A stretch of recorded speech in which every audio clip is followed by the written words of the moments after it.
Welcome to my YouTube channel. A few weeks ago I published my first track planning video, and that was very well received by my viewers. I had nearly 1,000 views and 50 likes in the first week, so I've decided to do another one.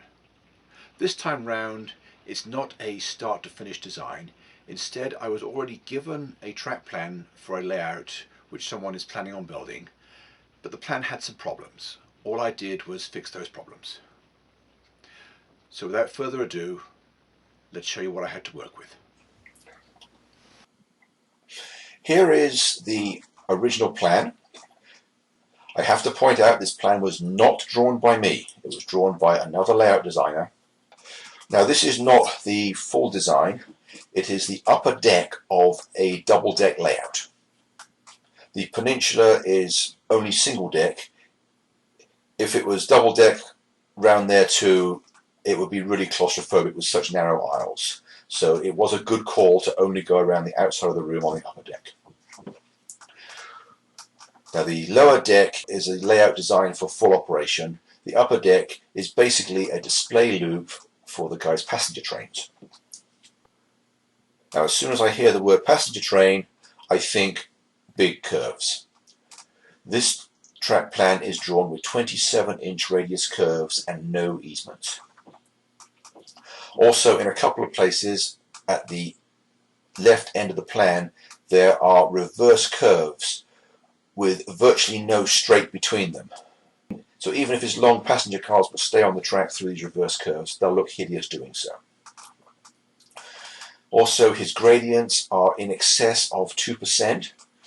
The customer wanted a crossing point. I'm circling it with the mouse, where he wanted two bridges, one over the other, and he's got that here.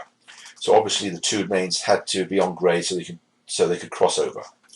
But the designer put 4 crossing points, 2 here and 2 here.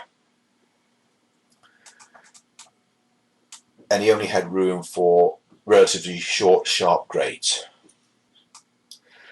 And one of the things I'm told he was concerned about is having the lower track at the back where it was not easily accessible. So that's why I put all the 4 crossing points instead of just the 2.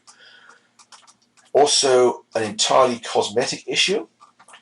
His entire run consists of tangent tracks parallel with the fascia and standard 90-degree curves and parallel track.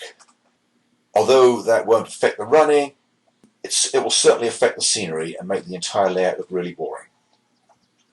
So with all those comments in mind, let's see if I'm able to improve it.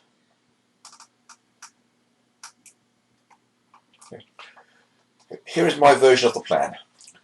You'll notice it's in a completely different format. That's because I do all my planning on a different CAD package. All I had to work from was a bitmap, which I was not able to import into Third Planet. So I had to use a scale rule to transfer all the measurements to this software as accurately as I possibly could. Now the track plan is schematically exactly the same, just a double loop with a pair of crossovers and the single passing siding. First thing that should be obvious is that all the parallel tangents and uniform curves have gone. I've twisted and tweaked it slightly to allow for more interesting scenery. You'll see there are no straight tracks parallel with the fascia, except for a short piece down here that's about, well, less than 2 feet long. I have bumped up the minimum radius from 27 inches to 34 inches in this tunnel here and 36 inches visible. And that's just the minimum. Most curves are bigger than that. Here's a minimum radius curve on this corner. That's minimum radius here and this corner. Everything else is larger. This curve is about 4 feet with a 5-foot radius in front of it. These curves are around 5-foot radius, and some of them over here are as large as a 100-foot radius. Also, by reducing the crossing points from 4 to 2, I've been able to cut down the ruling grade to about half what it was. Just over 1% is the steepest of the 4 grades, 1.074. the package calculates it at. And that's allowing for a 4.5-inch vertical separation to get an interesting bridge and better choices. Very important, you'll see that the grades start well back from any critical track work such as these turnouts. There's more than a foot between the calculated start of the grade and the toe of the turnout, and again here. That allows for a nice gradual 2-foot long vertical curve, half of it here, half of it that side, which is absolutely vital for running long cars. And I don't believe the original version had such provision. Let me turn on the colour and show you something else. And we can see the easements. The red lines are the circular curves, the black lines are the straights, and the green lines are the transitions or easements. All the significant curves are easemented. On the passing siding, I drew these short sections here next to the turnouts at 10-foot radius, which is significantly more than the number 8 turnouts give you anyway. Those don't have easements, but they're slow speed.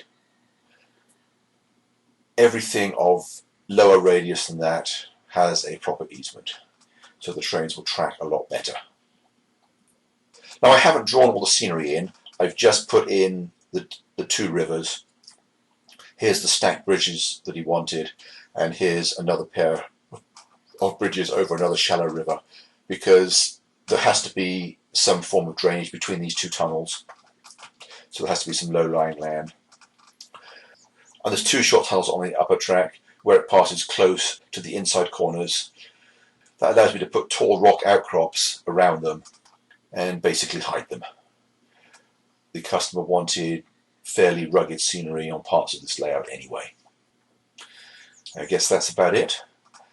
Let's take another look at the original plan.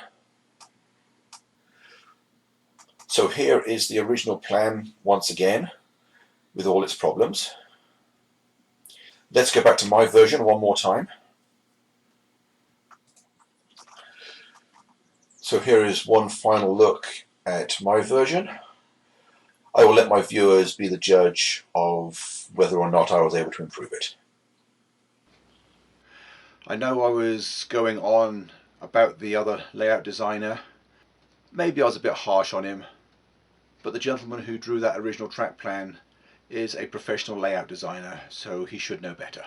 So that's all for this week. Thanks for watching, and I hope to see you again next week. Bye for now.